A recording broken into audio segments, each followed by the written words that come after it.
The 1980 Hague Convention on International Parental Child Abduction was designed to ensure the swift and safe return of children who are taken across international borders by one parent without the other parent's permission. It's usually very effective, but there's a problem. The convention was originally designed to deal with fathers who abduct children and to protect mothers and children, but that's changed. Now, in over 75% of cases, the abducting parent is the mother. Many of them are fleeing domestic abuse. There's nothing that actually protects a fleeing mother and child. No local justice, no international justice, nothing. The convention forces children, and therefore mothers, to return to the country they have fled. Leaving an abuser is terrifying, fleeing across borders doubly so. Mothers are leaving their homes, their jobs, their friends. They're traumatized and often in fear of their lives. They try to flee to safety, and then the Hague Convention hits them.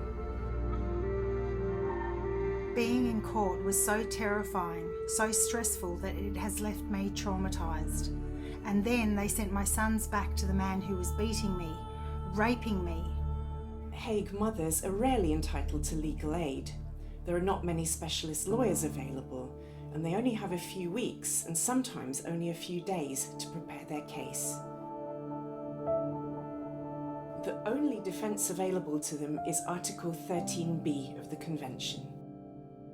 The court does not have to order the return of a child if the mother can prove that there is a grave risk that returning them would expose them to physical or psychological harm or place them in an intolerable situation.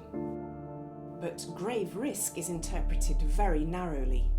Domestic abuse against the mother is rarely seen as a grave risk or intolerable situation for the child, in spite of extensive evidence to the contrary. Children are almost always returned to the country and often into the care of the abusive parent. My ex has filed a hate convention case against us after we fled Ireland last year. I just know they're gonna send my kids back and then I'll have to follow. But what happens to us when we get there? What if he kills us? Mothers must choose whether to return with their children or send them back alone. Those who do return face post-separation abuse, destitution, homelessness, isolation, and sometimes even criminal proceedings. They often have no family and no support networks, a textbook context for continued abuse. It is not in any child's best interest to grow up with a mother who is isolated or unemployed and depressed, trapped in a foreign country by an abusive ex-partner. There has never been a single day when I have felt safe or felt that my children were safe here. We, Hague mothers, aim to end this injustice with the help of international support from lawyers, domestic violence professionals, academics, women's groups, human rights activists, child psychologists, the Hague mothers themselves, and the general public. We call on the Hague Secretariat to recognise the grave risk and intolerable situation caused by exposure to domestic abuse. Where domestic abuse is alleged, we ask for the following amendment to the Convention. Legal aid for mothers. A rebuttable presumption of no return. Welfare hearings held in a safe location. The views and wishes of the child to be fully considered. And a restriction on the use of protective measures to defeat Article 13b.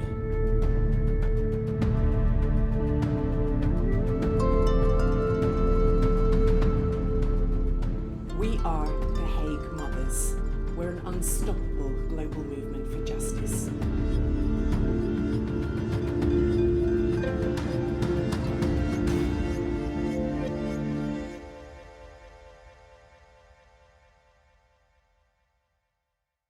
So I would like to introduce you to some real Hague mothers. Many of these women are silenced by the secrecy of the family courts. They could be imprisoned if they speak out, which could happen to me too, actually. So this is Sarah Marie. She sought asylum with her sons in Canada because their father had tried to kill her and beat them.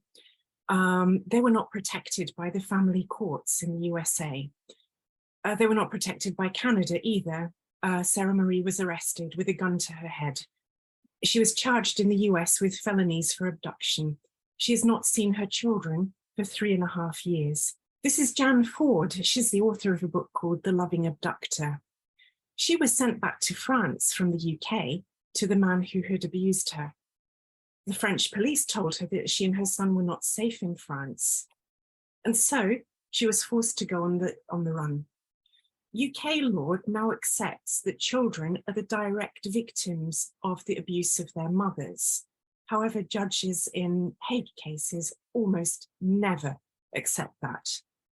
Like one of the women in the video said, you cannot argue that putting children into a situation where their mothers are controlled, abused, jobless, isolated, homeless is in their best interests. But that is the exception, the norm, and not the exception. Actually, I also wanted to say, when you force mothers and children to go on the run because you won't protect them, you put them into an extremely vulnerable situation. They cannot live normal lives at all. This is Anita Guerra. So she was in the UK with the father's consent with her children. He filed a Hague case against her, nevertheless, which is not unusual.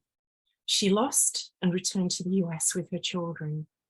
She was in court in a custody case within 24 hours of landing in the USA and lost custody of her children.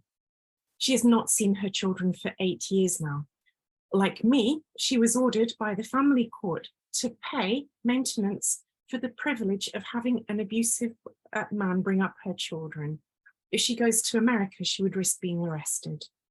Jane's First Nations daughter was forced out of Australia back to her abusive father in Belgium, even though the court found that this would cause an intolerable situation for this child. This 3-year-old little girl has not seen her mother for 6 months now. This decision of the court was a violation of the UN Declaration on the Rights of Indigenous Peoples. All of these cases that you see involve abuses of the UN Declaration on the Rights of the Child and other pieces of international law.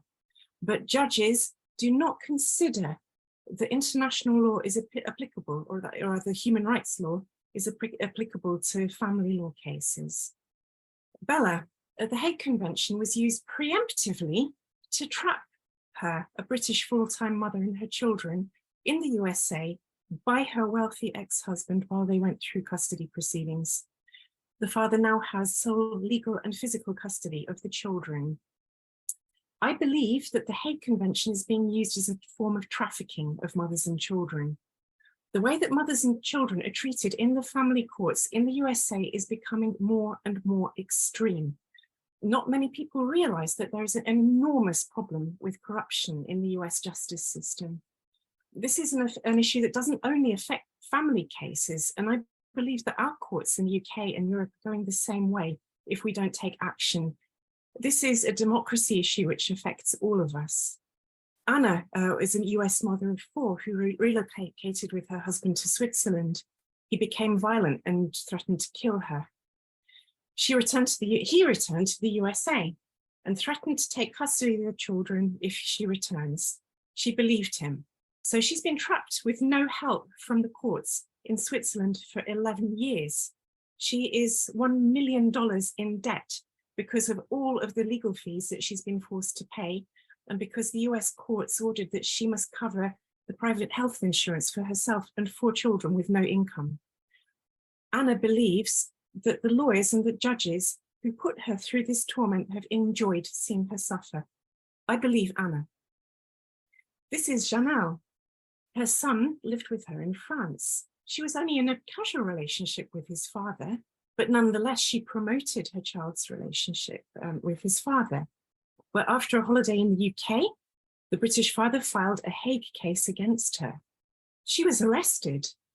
Her child, who was, I believe, about 10 months old at the time, was taken